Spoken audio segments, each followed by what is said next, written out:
अब हम बात कर लेते हैं डेंसिटी की। डेंसिटी क्या है, डेंसिटी है क्या, ठीक है। तो डेंसिटी हम पहले से पढ़ते आ रहे हैं कि भाई हनी जो है वो ज़्यादा डेंस है as compare to water, water कम डेंस है, हनी ज़्यादा डेंस है। गाढ़ापन, गाढ़ापन जो बोलते हैं अपन गाढ़ापन, तो गाढ़ापन मतलब क्या होता होगा ऐसा। देखो मेरी बात सुनो, एक रूम है, ठीक है, आपकी एक क्लास है, आपकी क्लास में क्या है कि अभी मान लो 20 बच्चों की जगह है, ठीक है, मतलब खड़े हो रहे हैं ऐसे 20 बच्चे खड़े हो रहे हैं, ऐसे ऐसे ऐसे करके खड़े हो रहे हैं, ठीक है, 20 बच्चे खड़े हो पा रहे हैं, ठीक है। आप उसमें मान लो कि 30 बच्चे भेज दो, 30 बच्चे भेज दो, तो क्या हो रहा होगा वहां पे, मतलब धकाना पड़ रहा, बाहर से गेट से धकाना पड़ रहा, मतलब डेंस होते जा रहा है, सब कुछ डेंस होते जा रहा है, ठीक है, डेंस होते जा रहा है। मतलब अगर मैं बात करूं कि ये जो डस्टर है, ये इसमें इसकी अगर डेंसिटी पता करना हो तो क्या सोचोगे आप, डेंसिटी अगर मान लो कि यार ये कितना डेंस है, मतलब ये कितना भरा हुआ है, ठीक है, कितना इसका घनत्व है, कितना ये भरा हुआ है, तो कैसे पता लगाओगे आप, कैसे सोचोगे कि हाँ इसके पास जो मास है, ठीक है, और इसका वॉल्यूम, मतलब क्या कि मैंने क्या बोला था कि मास क्या होता है, इसके अंदर जो कंटेंट है, जितना भी कंटेंट है उस इसके अंदर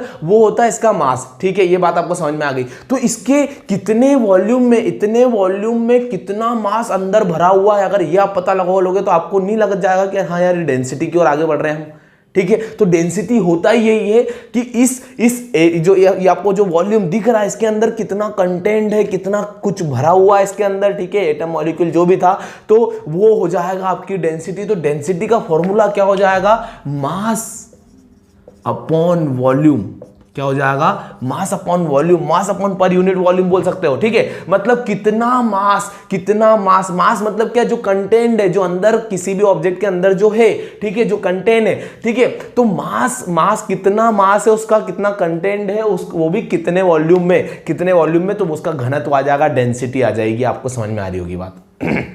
ये होता है डेंसिटी, ठीक है।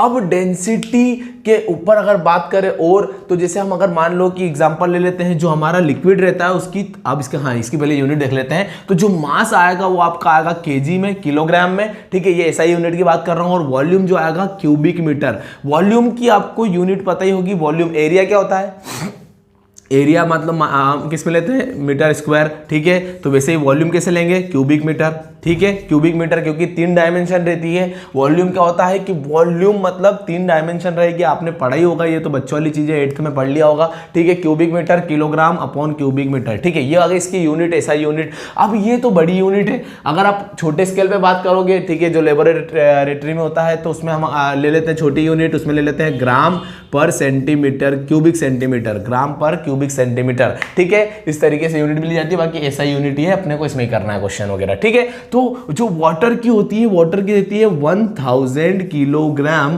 पर क्यूबिक मीटर, ठीक है। इसका मतलब क्या होता है, जो वाटर की डेंसिटी होती है 1000 किलोग्राम पर क्यूबिक सेंटीमीटर पर क्यूबिक मीटर, तो इसका मतलब ये होता है कि 1000 किलोग्राम मतलब 1000 किलोग्राम का मास है किसमें, जो वाटर का, जो 1 क्यूबिक मीटर में। जैसे मान लो कि इसकी कोई बर्तन है जिसका 1 मीटर की लेंथ है, ठीक है, ये लेंथ ले लेते हैं, ये लेंथ, ठीक है, ये विड्थ, और ये आपकी हाइट आ गई, ये हाइट आ गई। देखो इसको बनाते हैं अपन थोड़ा सा है, ठीक है, बन जाएगा, ठीक है, ठीक है। मतलब कोई एक वेसल ऐसा जिसकी लेंथ है 1 मीटर, जिसकी हाइट है 1 मीटर और जिसकी विड्थ है, ये विड्थ है, ठीक है, तो ये भी 1 मीटर है। मतलब 1 मीटर का है। और इसका वॉल्यूम, ये इसके अंदर हवा कितनी होगी, कितना वॉल्यूम होगा इसके अंदर, 1 क्यूबिक मीटर, 1 क्यूबिक मीटर का इसका वॉल्यूम होगा। तो इस वॉल्यूम में अगर आप डालना चाहो पानी, तो पानी आपने डालते गए तो कितना पानी आ जाएगा, 1000 किलोग्राम का पानी आ जाएगा। इतने मास का पानी इसके अंदर चला जाएगा। इसका मतलब एग्जैक्टली ये होता है 1000 किलोग्राम पर क्यूबिक मीटर का, कि आपने एक वेसल लिया जिसकी 1 मीटर की लेंथ है, 1 मीटर की ब्रीथ है और 1 मीटर की हाइट है जिसकी, और उसमें आप अगर पानी डालना शुरू करोगे तो 1000 किलोग्राम का पानी उसमें जाएगा। उतने पे वो फुल्ली पूरी तरीके से वो भर जाएगा, ठीक है, फुल फिल्ड हो जाएगा वो 1000 किलोग्राम के पानी में। तो ये होती है इसकी डेंसिटी, मतलब 1000 किलोग्राम पर क्यूबिक मीटर का मतलब ये होता है एग्जैक्टली, ठीक है। तो ये हुई डेंसिटी, ये आपको समझ में आ गया। अब हम बात कर लेते हैं थोड़ी सी रिलेटिव डेंसिटी के ऊपर। तो चलिए पहले इसको कर लेते हैं रफ। ओके सो अब हम बात करते हैं रिलेटिव डेंसिटी के ऊपर। चलिए, तो रिलेटिव डेंसिटी क्या होगा? रिलेटिव का मतलब क्या होगा कि रिलेट कर रहे हैं, हम किसी से रिलेट कर रहे हैं। मतलब क्या, देखो नंबर लाइन आपने अगर अपन सोचे अगर, तो मैथमेटिकली जो नंबर लाइन होती है, तो नंबर लाइन आप अगर बोल दो कि आप 5 पे खड़े हो, ठीक है, जैसे मैं बोलता हूं कि मैं 5 पे खड़ा हूं, तो उसका मतलब क्या हुआ कि ये रिलेटिवली बात हो रही है कि हाँ कहीं ना कहीं एक जीरो है ओरिजिन, जहां पे जो मेरे ओरिजिन को डिफाइन करता है, तो वहां से मैं अगर तुम 5 कदम चलोगे तो मुझ तक पहुंच जाओगे। इसका मतलब ये हुआ, अगर मैं 5 पे खड़ा हूं तो आप अगर 0 से 5 कदम चलोगे तो मेरे तक पहुंच जाओगे। अगर मैं बोल दूंगा मैं 60 पे खड़ा हूं, 60, ठीक है, तो आप वहां से 60 कदम चलोगे तो मेरे तक पहुंच जाओगे। हाँ, अगर मैं बोल दूं कि -5 पे खड़ा हूं, ठीक है, तो पीछे की ओर अगर आप -5 कदम पीछे की ओर चल दोगे तो आप मेरे तक पहुंच जाओगे। इसका मतलब ये होता है, ठीक है। तो ये रिलेटिवली बात हुई कि जीरो को एज ओरिजिन माना हमने, उसके बाद हमने सारी चीजें निर्धारित करी है, ठीक है, उसके बाद हमारा सब कुछ डिफाइन हुआ है। तो ऐसे ही रिलेटिव डेंसिटी क्या होगा? तो रिलेटिवली हम कहीं ना कहीं किसी से रिलेट करके बात कर रहे हैं,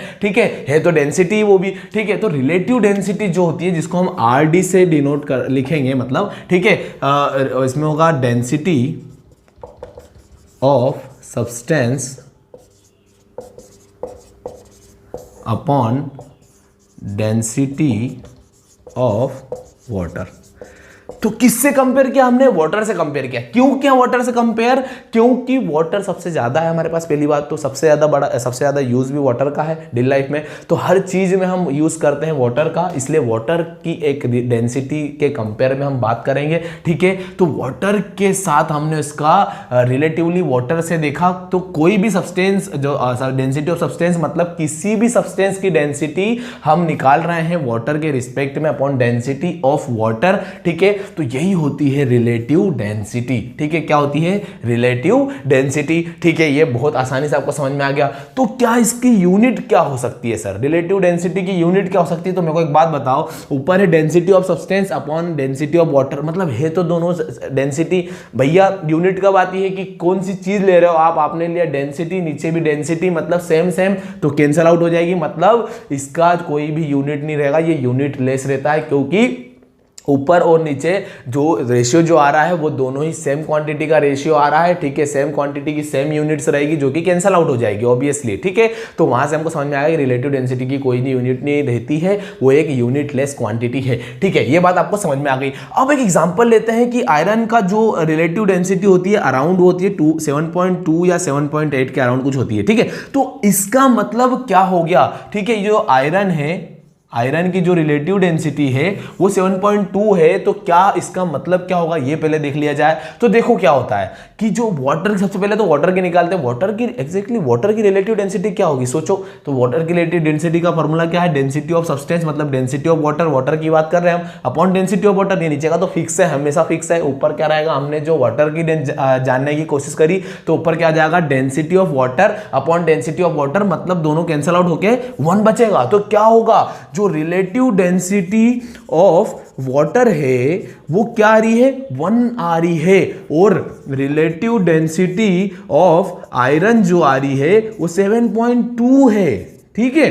तो इन दोनों में क्या रिलेशन है? इन दोनों का मतलब क्या हुआ ये मेरे को जानना है। तो एक बात जान लो कि ये जो है ये आप यूज क्यों करते हो रिलेटिव डेंसिटी? पहली बात तो माथापच्ची करनी क्यों है, ठीक है, पहली बात तो ये इसलिए करनी है कि हम वाटर में मतलब वाटर के रिस्पेक्ट में फटाफट बता पाए कोई भी ऑब्जेक्ट को कि हाँ जी ये डूब रहा है, हाँ जी ये तैरेगा। क्योंकि अपने को जल्दी सारे रिजल्ट चाहिए रहते हैं। ऐसा नहीं कि आप हर चीज़ हर बार कैलकुलेट करने बैठ गए कि फलाना फलाना फलाना, सटासट निकाल लिया आयरन की रिलेटिव डेंसिटी इतनी होती है, तो सटाक से बता दिया कि ये डूबेगा तैरेगा। तो अब कैसे बताएंगे ये देखो। तो ये जो है रिलेटिव डेंसिटी ऑफ आयरन जो है वो रिलेटिव डेंसिटी ऑफ वाटर के 7.2 टाइम्स है। समझ में आ रही बात? ये जो है 7.2 टाइम्स है, ठीक है, किसके? वाटर के। जो आयरन जो है वो 7.2 टाइम्स है, मतलब इतनी ज्यादा रिलेटिव डेंसिटी है, 7.2 टाइम्स है। मतलब क्या कि ये हेवियर है, ये हेवियर है। कौन? आयरन जो है ये हेवियर है, डेंसर है, ठीक है, इसकी डेंसिटी ज्यादा है, जो कि जिसके कारण ये डूबेगा, ये सिंक होगा। ये हमारा कंक्लूजन है।